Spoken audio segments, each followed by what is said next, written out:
माँ लक्ष्मी कमल पे बैठी तो यमुना खादर जैसे स्लम एरिया में इंटरनेशनल पार्क बनवाया। माँ लक्ष्मी कमल पे बैठी तो सारे मुख्य सड़कों पे हाई रेजोल्यूशन कैमरे लगाए। माँ लक्ष्मी बैठी तो 60% सीवर और पानी के लाइन बदलवाए। आज अगर रिकॉर्ड निकाल के देखा जाए तो कोई 110 करोड़ रुपया हमने सीवर और पानी पे खर्च किया।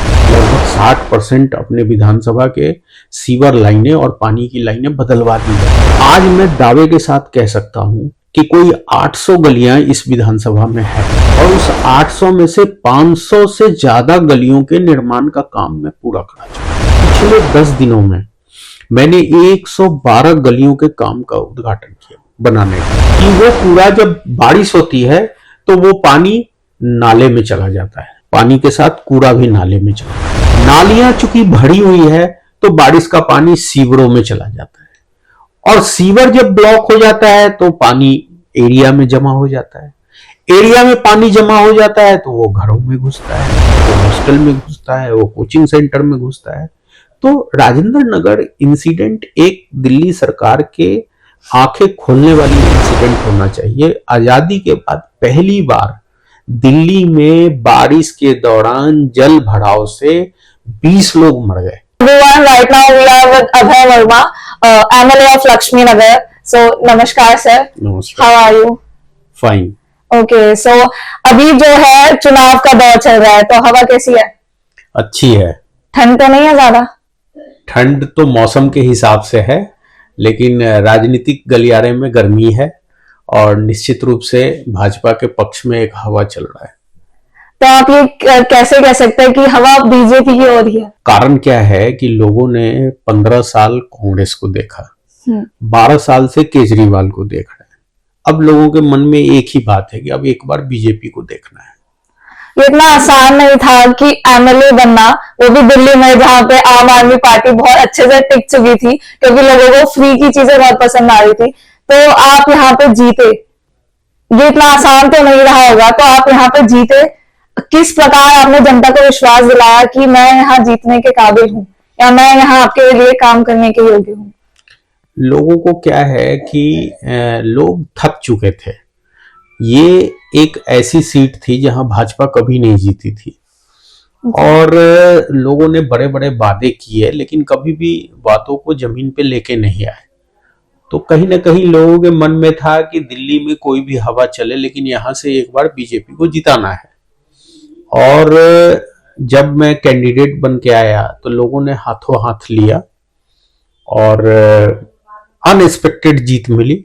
मुझे लगता है कि आज भी मैं अपने क्षेत्रवासियों का तहे दिल से धन्यवाद करता हूं, अभिनंदन करता हूं कि उन्होंने उस वातावरण में जब केजरीवाल जी के पक्ष में पूरे दिल्ली में हवा चल रही थी तब भी उन्होंने हमें लक्ष्मी नगर से जिता के भेजा। निश्चित ही ये एक ऐतिहासिक घटना हुआ था। जिस प्रकार हम सब जानते हैं आप एमएलए हैं लक्ष्मी नगर से। लक्ष्मी नगर एक ऐसा स्पॉट माना जाता है जहां पर ज्यादातर विद्यार्थी स्टूडेंट्स आते हैं। तो आपका कोई विजन है, कोई कुछ आपने कुछ यूथ के लिए कुछ सोचा है? देखिए, लगातार मैं जो इस क्षेत्र में ध्यान दिया उसमें यूथ ही नहीं, इस क्षेत्र के सभी वर्गों को पहले फायदा मिले और उसके लिए सबसे पहला काम हमने शुरू किया कि घरों में रसोई गैस आईजीएल गैस पाइपलाइन से पहुंचे। क्योंकि मैं बीजेपी से विधायक और सरकार आम आदमी का, तो सरकार का सहयोग हमारे साथ नहीं था। तो हमने केंद्र सरकार के सहयोग से कई काम शुरू किए और जब शुरू किए तब लग नहीं रहा था कि हम कर पाएंगे, लेकिन लगातार परिश्रम करने के बाद लगभग आज 80% घरों में आईजीएल गैस पाइपलाइन पहुंचा है और ये एक जीवनदायी व्यवस्था बना क्योंकि लगभग आधा खर्चा हो गया लोगों का। जितना भी लोग वो करते थे पेमेंट सिलेंडर रखने में, सिलेंडर पे खर्चा करते थे, एक तो रखने का झंझट खत्म हो गया, एक नंबर लगाने का झंझट खत्म हो गया और पैसे भी आधे हो गए। तो कहीं ना कहीं एक सीधा बेनिफिट यहाँ के सभी वर्गों को दिया। दूसरी यहाँ की बहुत बड़ी समस्या थी, बहुत ही कंजेशन है इस एरिया में, जगह नहीं है, घर पे घर बने हुए हैं, पतली पतली गलियों में घर है, तो लोगों को खुले में सांस लेने के लिए जगह नहीं था।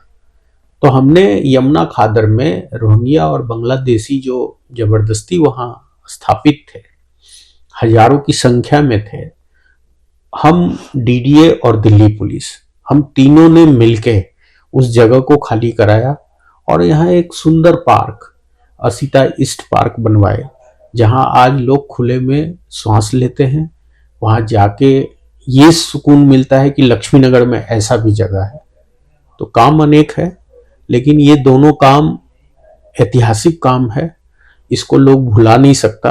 और ये मेरे टेन्योर में हुआ, इसलिए मेरे लिए भी गर्व का विषय है, और प्रधानमंत्री नरेंद्र मोदी जी का आशीर्वाद रहा, इसलिए हो पाया। जिस प्रकार आपने बोला, आपने गैस को पाइपलाइंस में शिफ्ट कर दिया है, मगर बहुत सारी रूमर्स जो है बीजेपी के लिए बनी हुई है कि लोगों का व्यू पॉइंट है कि बीजेपी पहले सिलेंडर के रेट हाई करती है और जब इलेक्शन आते हैं तब रेट एक साथ कम कर देते हैं और सोचते हैं कि हमने बहुत कुछ कर दिया। तो आप इस रूमर्स के बारे में क्या बोलेंगे? हमारे यहाँ तो ये समस्या ही नहीं है। हमारे यहाँ 80% घरों में गैस पाइपलाइन से गैस जा रहा है, इसलिए सिलेंडर इशू ही नहीं है। What about that 20%? नहीं, वो 20% पे काम चल रहा है। मतलब मेरा ये नहीं है कि वो 20% छूट जाएगा, वहां भी काम चल रहा है, लगातार काम चल रहा है। लेकिन Mandawali, south Ganesh Nagar, school block और नेहरू इनक्लेव जैसे एरिया में, या गणेश नगर कॉम्प्लेक्स जहां हम बैठे हैं, ऐसे एरिया में अगर गैस पाइपलाइन पहुंच गया है तो अब सिलेंडर कोई इशू नहीं रहा। आने वाले 5 सालों में आपकी क्या रणनीति होगी?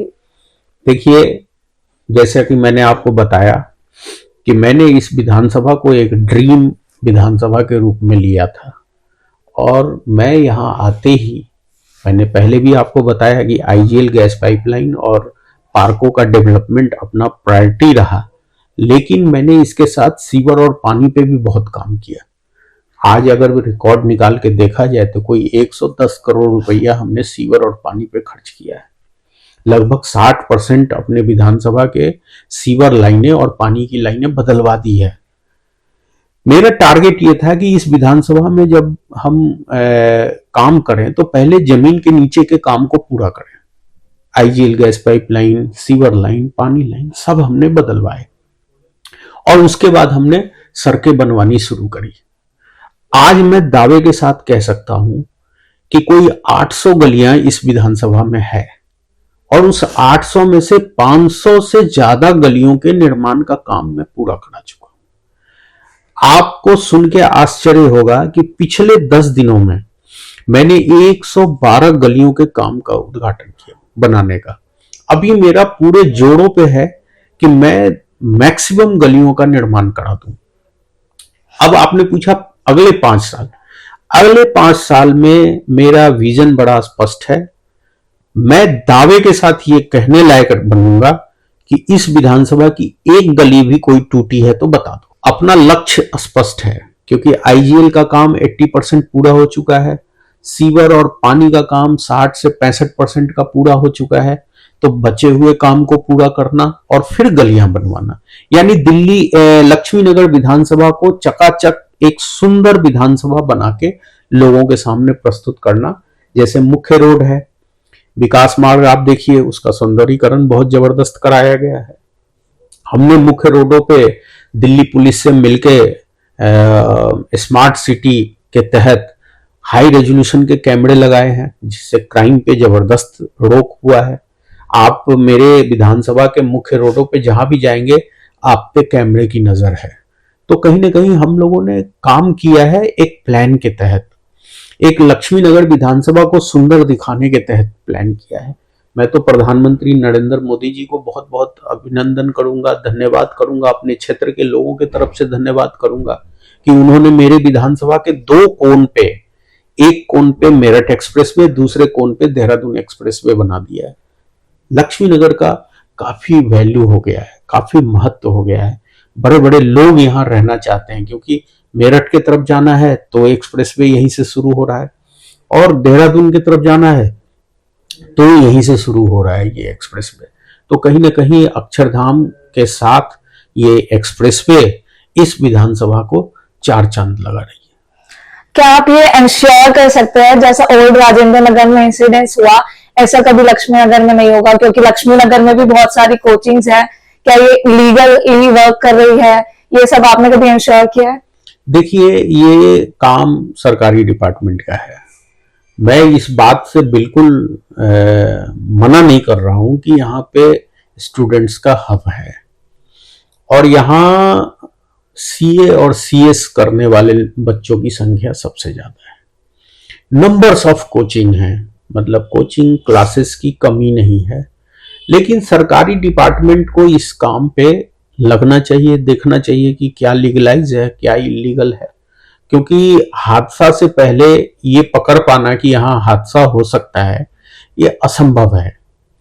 लेकिन मुझे लगता है कि दिल्ली सरकार की जो सबसे बड़ी विफलता है वो यही है कि जब से वो नगर निगम में आए हैं, दिल्ली कूड़ों का शहर बन गया है। हर जगह नाव रखा हुआ है, हर जगह कूड़ा फेंका जा रहा है। हमने अपने विधानसभा में सारे कूड़ा घर समाप्त कराए। प्रधानमंत्री स्वच्छता अभियान के तहत हमने सारे कूड़ा घर को कॉम्पैक्टर के रूप में कन्वर्ट करा दिया। आप घूम के देखिए, आपको कहीं कूड़ा घर नहीं दिखेगा। लेकिन इन्होंने क्या किया, उस कॉम्पैक्टर को यूज करने के बजाय इन्होंने छोटे छोटे ट्रॉली रख दी है मेन रोड पे, और ट्रॉली में लोग कूड़ा फेंकते हैं। आधा कूड़ा ट्रॉली के अंदर जाता है, आधा कूड़ा सड़क पे गिरता है। और कम से कम इस विधानसभा क्षेत्र में इन्होंने 20 जगह ऐसे पॉइंट बना दिए हैं जहां लोग कूड़ा फेंक सके। तो अब दिल्ली लक्ष्मीनगर विधानसभा में कूड़ा ही कूड़ा दिखती है। मैंने पीडब्ल्यूडी को चिट्ठी लिखा है कि आप नगर निगम से बात करके ये सारी ट्रॉलियां हटवाइए, और अगर नहीं हटाएंगे तो इसके लिए मैं आंदोलन करूंगा।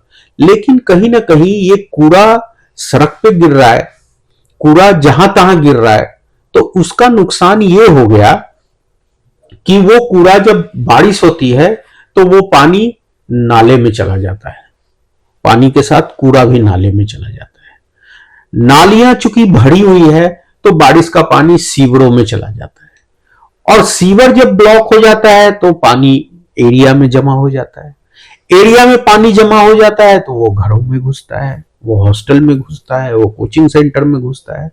तो राजेंद्र नगर इंसिडेंट एक दिल्ली सरकार के आंखें खोलने वाली इंसिडेंट होना चाहिए। आजादी के बाद पहली बार दिल्ली में बारिश के दौरान जल भराव से 20 लोग मर गए।